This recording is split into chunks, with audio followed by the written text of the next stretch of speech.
So in my talk, we will be considering the problem of approximate pattern matching on strings, in which we have a pattern string P of length M and a longer text string T. And we want to find all of the substrings of the text that are in some way similar to the pattern that we have. So for instance, one score of similarity that we consider is the LCS score, where we have the common problem of the longest common subsequence, where we have two strings, A of length M and B of length M, and we want to find the length of the longest subsequence that is present both in A and in B. So we can use this as a measure of the similarity of two strings. There exists a standard solution that uses dynamic programming to find the LCS score of two strings, which is taught in every technical university, I think. And it runs in time O of Mn, where M and N are the lengths of the two strings. We also consider a small generalization of the LCS problem, which we call semi-local LCS. So the semi-local LCS problem for two strings A and B wants to find the LCS scores for A against each substring of B, for each prefix of A against each suffix of B, for each suffix of A against each prefix of B, and for each substring of A against the whole string B. So for instance, we can notice that approximate pattern matching is very close to the first of these for subproblems, because in approximate pattern matching, we are comparing the whole pattern against a substring of the text. So in order to solve the LCS problem, and in particular semi-local LCS, which cannot be solved in the same time by dynamic programming, we will consider some algebraic structures. So we define the sticky braid monoids of order n in the following way. Let us consider two straight lines. We take n points on each of the lines, and we connect the pairs of points on each of the lines pairwise. And so the equivalence of the sticky braids that we have constructed in this way is defined by the following three relations. So intuitively, we can change the order of the strands of the braids. And these relations denote equivalence. So we can notice that we can consider the permutation that the braid defines, because we have n points on the top half of the braid, and they are somehow permuted into n points on the bottom of the braid. However, if we just say that for each sticky braid we have a permutation, then several sticky braids that are not equivalent under these relations could be set to the same permutation. However, if we take such a braid where two strands do not intersect twice, then for such a modified braid, each permutation will be unique. So the multiplication of sticky braids is defined intuitively in the monoid. So if we want a visual representation, we can say that we take two braids and we set them consecutively one under the other, and then connect the strands pairwise. So this is how sticky braid multiplication will look. And we can also notice, since we have permutations that correspond to the braids, then we can define the same operation under permutations. Now we return to our LCS problem. Let us notice that if we take two strings for which we want to calculate the LCS, and we draw them on a grid, And then we take and run the strands of the braids from the top to bottom of each cell of the grid, where we look at each cell, and if in this cell the symbols in the corresponding strings are the same, then we do not cross. Then we will not cross the braids. And if the symbols are different, then we will cross this braid. So we will get a braid of order m plus n for these two strings. And actually, we can notice that the structure will give us an implicit representation of all of the semilocal LCS scores.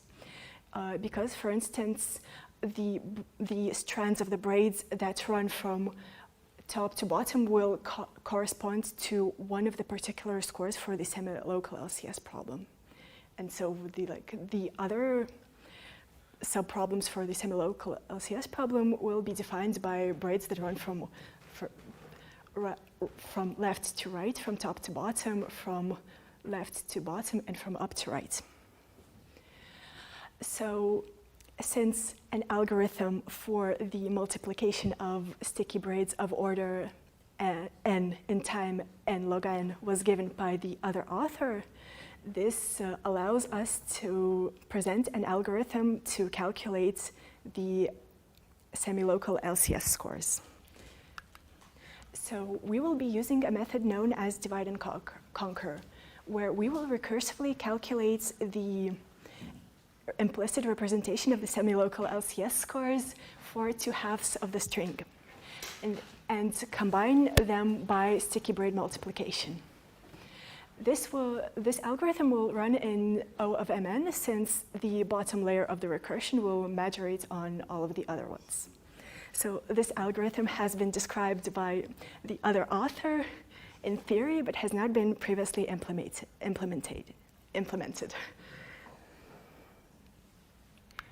So in addition to implementing this algorithm, we have taken a look at some interesting applications of it.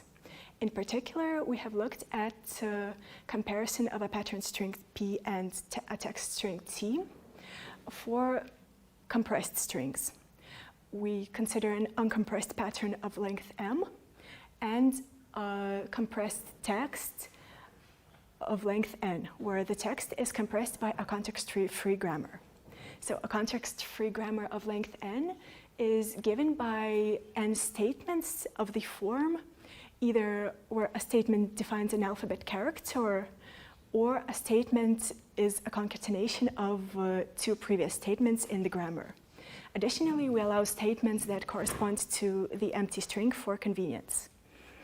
So this form of compression defines several major compression algorithms, such as LZ78 and LZW, which is why we take a look at it.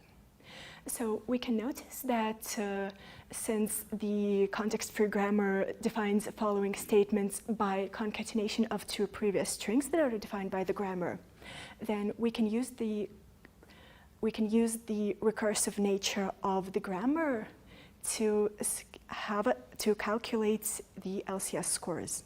Since if we have a sticky braids representation of the LCS scores for both of these strings, then finding the LCS score for this one will just be another sticky braid multiplication. It is interesting that using this recursion gives us a time of m log m, since we have braids of length of order m, and we multiply them bar n times recursively. So the asymptotic is not dependent on the uncompressed length of the string t. In order to visualize the efficiency of these algorithms, we have taken a look at several examples of grammars that compress the strings. Our first rather trivial example is Fibonacci strings, where each string is defined as a concatenation of two previous ones. So it is not difficult to see that the length of the Fibonacci strings grows exponentially in the size of the grammar that defines them. So what do? We have implemented the algorithm to calculate LCS scores for the Fibonacci strings based on the recursion, as well as a simple dynamic programming algorithm to compare the LCS for the uncompressed Fibonacci string.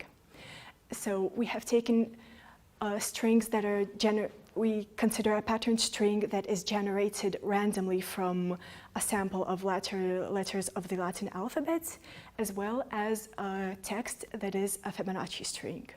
And we ran the LCS calculation on several various lengths. So what we see is that the dynamic programming becomes substantially slower for large lengths of the uncompressed text and the pattern. However, Fibonacci strings are a rather trivial example that is not used much in real life. So we take a look at another class of context-free grammars. We define the LZ grammar as follows. It will have 3 sections. In the first section, we have statements of the form tk is alpha, where alpha is an alphabet character. In the second station, the first statement defines an empty string, and all following statements have the form tk equals titj, where the first statement is from the second section, and the second statement is from the first section. So essentially, we are taking a string that is already in the second section and adding 1 character to the end. And in the third section, the first statement, once again, is of the form tk is the empty string, and all following statements are of the form tk is tk minus 1j, where statement k minus 1 is from the third section, and statement j is from the second section. So we have the last statement in the third section, and we are adding a string from the second section. So this grammar can be used to define the LZ78 and LZW compression schemes, because this is vaguely how they work. So we may notice that if we just take any string and compress it using LZ78 or LZW via these rules, then we might get a grammar that is not substantially smaller than the length of the uncompressed string. So what we do is we look at a specific example of a grammar that produces a string that is much longer than the grammar itself. This grammar is related to LZ78 compression. So what we do is we take a look at the second section of our grammar, where we are adding new strings. And every time we take the longest string in the grammar and we add 1 character to it.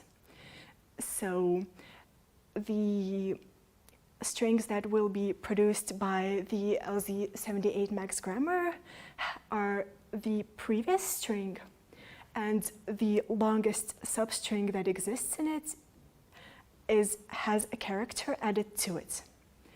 So it is not difficult to see that the strings produced by this grammar in particular, their length will grow quadratically in the length of the grammar that produces them.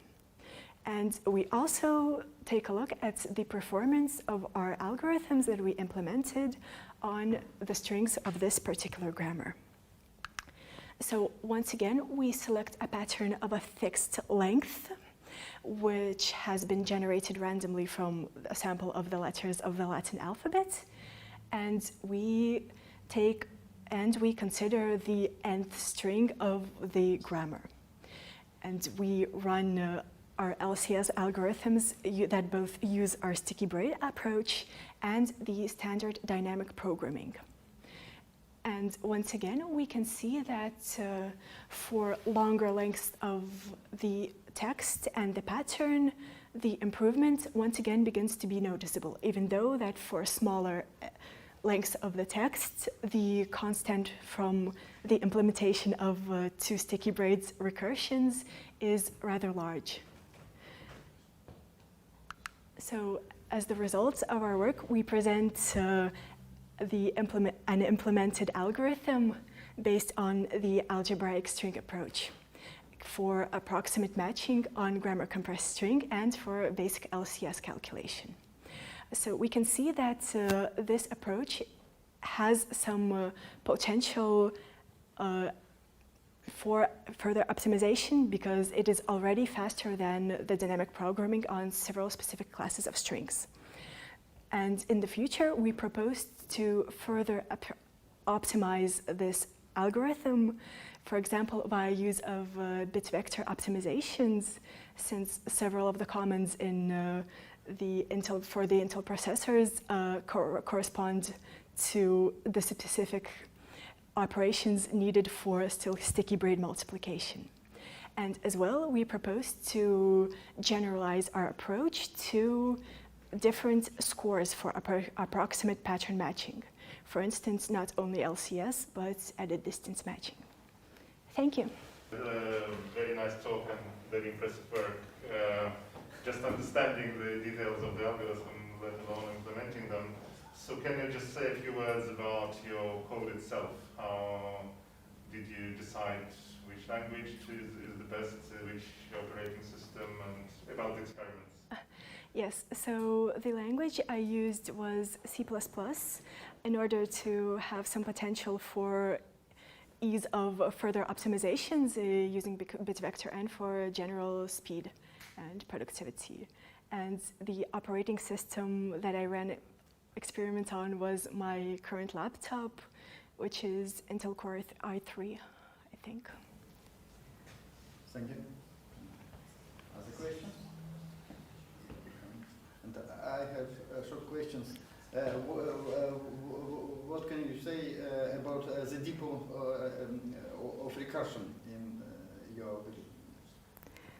And the depth? The depth?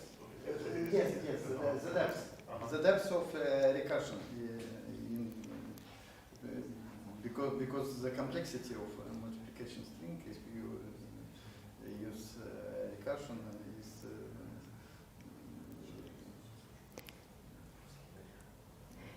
connect with depth. Depth of yes, so the depth of... You've noticed there are 2 recursions, right? So which recursion are you talking about?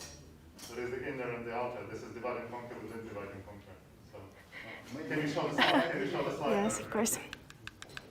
Which one is the one? So there's 2 recursions here. Yes, so in each recursion, we split the object we are recursing on by half, so the depth will be log. We have also considered an optimization for the recursive LCS specifically without the grammar compressed string, where we stop at some higher level and do not continue the recursion, but use an alternative approach to compute the sticky braids. But that we did not use for the grammar compressed strings, so it is not a part of this talk. The depth of the outer recursion, it just follows the grammar, so it is exactly the length of the grammar. The depth of the second recursion is an important thing.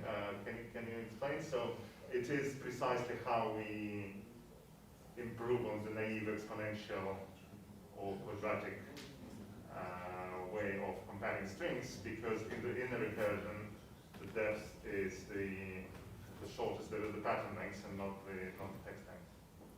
Okay.